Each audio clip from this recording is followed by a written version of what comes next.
Begusarai राष्ट्रकवि Ramdhari Singh Dinkar engineering college में 2 दिवसीय रोजगार मेला का हुआ शुभारंभ। अप्रेंटिसशिप कम जॉब मेला में पढ़े लिखे बेरोजगार युवाओं की दिखी भारी भीड़।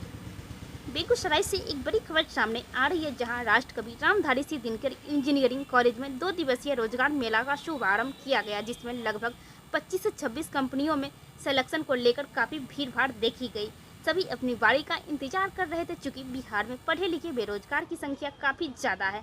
खासकर बीटेक जैसे डिग्री तो ले चुके हैं, इंजीनियर भी बन गए हैं, मगर रोजगार नहीं होने के कारण काफ़ी समस्याओं का सामना करना पड़ रहा है। युवाओं से पूछे गए सवाल पर सबों ने कहा सरकार की एक अच्छी पहल कही जा सकती है, न से हाँ भला। तो वहीं director board of practical training Syed Mohammad Ijaz Ahmad ने कहा कि चाहे इंजीनियरिंग कॉलेज के छात्र हो या सिंपल डिग्री धारक, बीए, बीएससी, बीकॉम इत्यादि, उनको भी सरकार के आदेशानुसार हमारी कंपनी मौका देगी। तो वहीं इंजीनियरिंग कॉलेज के प्रिंसिपल ओम प्रकाश ठाकुर ने कहा, मैंने छात्रों को खासकर निर्देश दिया है कि थ्योरी के साथ प्रैक्टिकल करना बहुत ही ज़रूरी है। साथ ही उन्होंने सभी बच्चों को शुभकामनाएं भी दी कि जितनी भी कंपनी आए उसमें ज़्यादा से ज़्यादा बच्चों को सिलेक्शन हो, चाहे टेक्निकल हो या नॉन टेक्निकल, हमारे कॉलेज का हो या किसी और कॉलेज का, ताकि आने वाले समय में ज़्यादा से ज़्यादा कंपनियां हमारे बिहार में आए, बिहार के बेरोजगारी को, खासकर बेगूसराय के बच्चों को ज़्यादा से ज़्यादा लाभ मिल सके। एसबीएन बेगूसराय से संजय कुमार की रिपोर्ट। इस पॉलिसी को बहुत ही अच्छी तरह से वो मोटिवेट कर रहे हैं ताकि छात्र जो हैं वो आगे आए और इसका उपभोग करें। इसका फ़ायदा 2 है सर। एक अप्रेंटिसशिप करने के बाद उनका ये एक्सपोजर मिलता है। एक अप्रेंटिसशिप जब करते हैं तो उनको पेमेंट मिलता है, और कोई कहता है कि 9,000 तक मिलेगा, ऐसा कोई पाबंदी नहीं है। आपको जो रीइंबर्समेंट होगा वो 9,000 तक, वो जो कैटेगरी है वो उस लेवल तक है। लेकिन कंपनी अगर चाहे तो वो 1 लाख भी पे कर सकता है, कोई प्रॉब्लम नहीं है इसमें। दूसरी बात, अगर आप देखें कि अभी दौर है सर मल्टी डिसिप्लिनरिटी की, ठीक है। आप साइंस, आर्ट्स, कॉमर्स, ये जो कैटेगराइजेशन है अभी ये नहीं चलेगा। जो ये एक मैं बोलूँगा कॉलोकियल माइंडसेट है। अगर आप NEP 2020 देखें तो इसमें भी काफ़ी सारे रिफॉर्म्स लाया गया है कि अभी इंटरडिसिप्लिनरी होना चाहिए। जो बच्चा BA हिस्ट्री है उसको हम ये ना कहें कि आप BA हिस्ट्री हो, आप कुछ नहीं कर सकते ज़िंदगी में, ऐसा कोई बात नहीं है। अगर उसको इलेक्ट्रिकल इंजीनियरिंग में इंटरेस्ट है तो वो आगे आए, वो काम करे। अप्रेंटिसशिप का यही खूबी है, इंटरडिसिप्लिनरिटी है। जो बच्चा फिजिक्स में BSc है, अगर उसको मैनेजमेंट में कुछ करना है वो काम करे, कोई प्रॉब्लम नहीं। हम उसको क्यों रोके ये कह के कि वो साइंस बैकग्राउंड से, कॉमर्स से, आर्ट्स है। तो मैं आपके चैनल के माध्यम से सभी को कहूँगा कि ये साइंस, आर्ट्स, कॉमर्स का जो भेदाभेद है इसको हटाइए और इंटरडिसिप्लिनरिटी और मल्टीडिसिप्लिनरिटी को लाइए। जिसको जो पढ़ना है वो मौका दीजिए, और जिसको जहाँ पे काम करना है वो काम करना दीजिए। पहले स्किल तो देखिए उनका, अगर वो प्रूफ कर पाए तो उनको रखिए, नहीं प्रूफ कर पाए तो फिर उनको they have their open doors in the front of them. तो इसी का प्रयास से ये central government in collaboration with Bihar सरकार, हम लोग इसका जो आयोजन है हम लोगों ने आज किया है, और आप सभी थे वहाँ पे। हमारे DM साहब भी आए हुए हैं वहाँ पे, ex mayor, ex deputy mayor, हमारे ऑनरेबल डायरेक्टर सर BUPTR के, वो सब आए थे।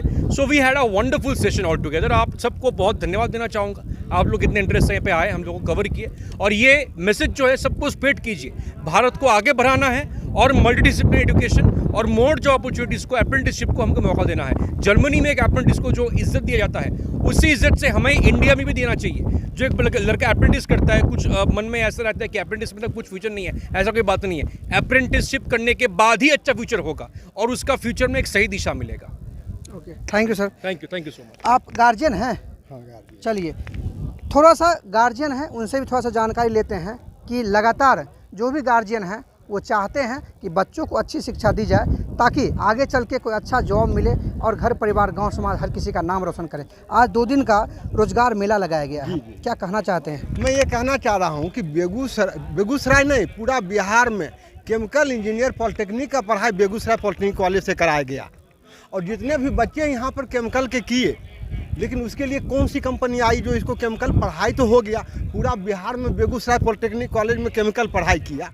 युवा थे, उनको काफ़ी समस्याएं हुई है, लेकिन पहली बार बेगूसराय की धरती पर, दिनकर की धरती पर, बेगूसराय के जो कि आज के समय में बिहार का अच्छा कॉलेज माना जाता है, और हमारे साथ प्रिंसिपल सर हैं। 2 दिन का जो रोज़गार मेला लगाया गया है, जिसमें लगभग 25 से 26 कंपनियां आई हैं, और यहाँ पर जैसे ही युवाओं ने सुना कि 2 दिन का रोजगार मेला लगाया गया है, युवाओं में काफ़ी खुशी की लहर दौड़ पड़ी है और बाहर काफ़ी भीड़ भाड़ देखी जा रही है। सभी अपनी अपनी बारी का इंतज़ार कर रहे हैं, चाहे टेक्निकल डिग्री से हो, नॉन टेक्निकल डिग्री से हो, हर कोई उम्मीद लगाए हुए हैं। और हमारे साथ प्रिंसिपल सर हैं, हम जानने का प्रयास करेंगे कि आखिर 2 दिन का जो ये रोज़गार मेला लगाया गया है, इसको लेकर सर का क्या कहना है। सब ये इंजीनियरिंग कॉलेज है और हम लोग इंजीनियरिंग कॉलेज में अभी बात कर रहे हैं। और ये कैंपस जो है वो इंजीनियरिंग कॉलेज का, और ये जो इवेंट हो रहा है ये इंजीनियरिंग कॉलेज में होता है। राष्ट्रकवि रामधारी सिंह दिनकर जी के नाम से ये कॉलेज है और वहीं पर ये इवेंट हो रहा है। एक्चुअली कोरोना के बाद जहाँ तक आपने की है, तो कोरोना को अब हम लोग छोड़ चुके हैं। अब हम लोग कोरोना के पीरियड से आगे बढ़ गए हैं और हमारे यहाँ वैसे भी हमारे संस्थान में कोरोना काल में भी क्लासेस वगैरह ऑनलाइन चलते रहे हैं। हमारे लड़के सारे क्लास करते रहे हैं। हमारे शिक्षकगण, हमारे जो भी हैं, सब पूरा अपना कार्य सही ढंग से किए हैं कोरोना के पीरियड में भी। और अब तो हम लोग कोरोना को पीछे छोड़ के आगे बढ़ गए हैं। हमारे यहाँ ऑफलाइन क्लासेस बहुत अच्छे ढंग से चल रहे हैं। हमारे जितने भी टीचर हैं, जितने भी हमारे लैब असिस्टेंट हैं, सब अपना काम अच्छे से कर रहे हैं। लड़का यहाँ पे आते हैं क्लास करने के लिए और यहाँ प्रैक्टिकल जो है हमने सबसे ज़्यादा ध्यान अपने वर्क कार्य के अलावा प्रैक्टिकल कार्य में भी दिया है। और मैंने अपने फैकल्टीज़ से भी, अपने बच्चों से भी स्पेशली कहा है कि आप लोग प्रैक्टिकल ज़रूर करें, क्योंकि लाइफ में प्रैक्टिकल ही आपको असली मुकाम पे पहुंचाएगा।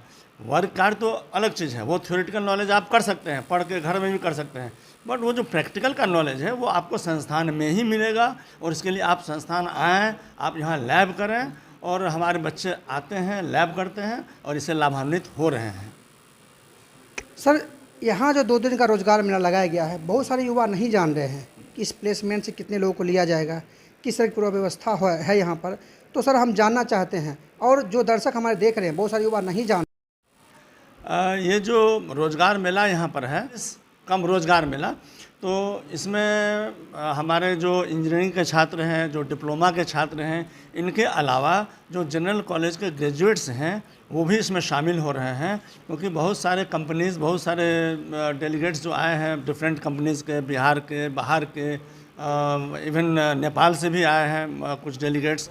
तो उन लोगों का जो ज़रूरत है वो अलग अलग क्षेत्र में अलग अलग ज़रूरत है। तो उस हिसाब से हम लोगों ने ये प्लानिंग किया कि भाई हमारे इंजीनियरिंग के और पॉलिटेक्निक के जो छात्र हैं वो तो लाभान्वित हो ही, उसके अलावा जो हमारे जनरल कॉलेज के छात्र हैं वो भी लाभान्वित हो। और उनके लिए हम लोगों ने, BOPT वालों ने पहल की और हम लोगों ने उनका साथ दिया। एज ए फैसिलिटेटर हमने उनका पूरा साथ दिया। और अभी जो है सो यहाँ शुरू हो गया, 2 दिन का कार्यक्रम शुरू हो गया है और हमारे बहुत सारे बच्चे उत्साहित हैं और सब बढ़ चढ़ के भाग ले रहे हैं। और हम आशा करते हैं कि यहाँ जो प्लेसमेंट है वो बहुत अच्छा हो और जितने भी बाहर से कंपनीज़ आए हैं वो पूरी तरह से सेटिस्फाइड होकर यहाँ से जाएँ, अच्छे बच्चों को चुन के यहाँ से जाएँ, और जिससे कि हमारा आगे का रास्ता भी खुले और हमारा जो भविष्य हो, हमारा जो फ्यूचर है, आने वाले जो जनरेशन्स बच्चे हैं वो हमारे लाभान्वित हो सकें। हम ऐसा माहौल यहाँ बनाना चाहते हैं और कंपनीज़ को भी ये बताना चाहते हैं कि आप आइए, आपका स्वागत है, हमारे यहाँ आपको अच्छे बच्चे मिलेंगे। और मैंने अपने वहाँ पर इसमें कहा था कि आप स्किल पे ध्यान दीजिए, नॉलेज पे ध्यान दीजिए, इंटेलिजेंस पर ध्यान दीजिए। थोड़ा सा लैंग्वेज में हमारे बच्चे कमज़ोर हो सकते हैं बिल्कुल, क्योंकि बिहार के बच्चे थोड़ा सा, ये जनरल बात है। और वैसे भी लैंग्वेज अब कोई बार नहीं रहा, उसको हर्डल नहीं बनाना चाहिए किसी भी कंपनी को, क्योंकि हमारे बहुत सारे कंपटीशन अब हिंदी में होते हैं और सारे क्षेत्रीय भाषा में भी लिए जाते हैं और बच्चे उसमें सेलेक्ट होते हैं। इसलिए आप जो मेन चीज़ है, हमारा स्किल, बच्चों में स्किल है कि नहीं, बच्चों में नॉलेज है कि नहीं, बच्चे इंटेलिजेंट है कि नहीं, उसको आप लीजिए और आई एम श्योर हमारा बच्चा आपको इम्प्रेस करेगा। मैंने कंपनी वालों को भी ये बात कही है। आखिरी सवाल सर करना चाहेंगे, चूँकि मानवता की बात आपने कहा है कि इंजीनियरिंग कॉलेज है, एक तो यहाँ के बच्चे जो ललाहित हैं जॉब को लेकर, लेकिन आपने आसपास के जो बच्चे हैं जो कहीं से भी डिग्री लिए हैं उनको भी आपने इनवाइट किया है। ये सर आपके दिमाग में कैसे आया और क्यों आया सर ये? एक्चुअली हम तो ये देख रहे थे ना कि हमारे यहाँ अनएम्प्लॉयमेंट बहुत ज़्यादा है।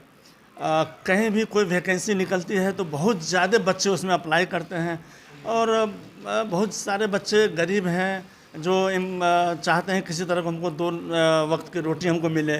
तो क्यों नहीं ऐसा किया जाए कि हमारे जो बच्चे हैं, जो हमारे संस्थान के छात्र हैं, उसके अलावा जो जनरल कॉलेज के छात्र हैं वो भी लाभान्वित हो।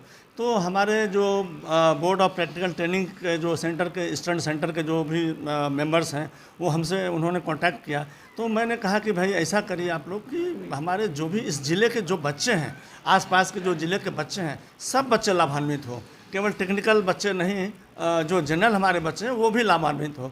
तो उनका साथ हमें मिला, उनका सहयोग हमें मिला और मुझे बहुत खुशी है कि आज संस्थान में बहुत सारे बच्चे आए हुए हैं जो अलग अलग क्षेत्रों से, अलग अलग फील्ड से, अलग अलग क्वालिफ़िकेशंस के, और उनका सिलेक्शन होने जा रहा है। और मैं आशा करता हूँ कि जो भी कंपनीज़ आए हैं वो यहाँ से सेटिस्फाइड होकर जाएँ और जो हमारे अच्छे बच्चे हैं उनको वो सिलेक्ट करें।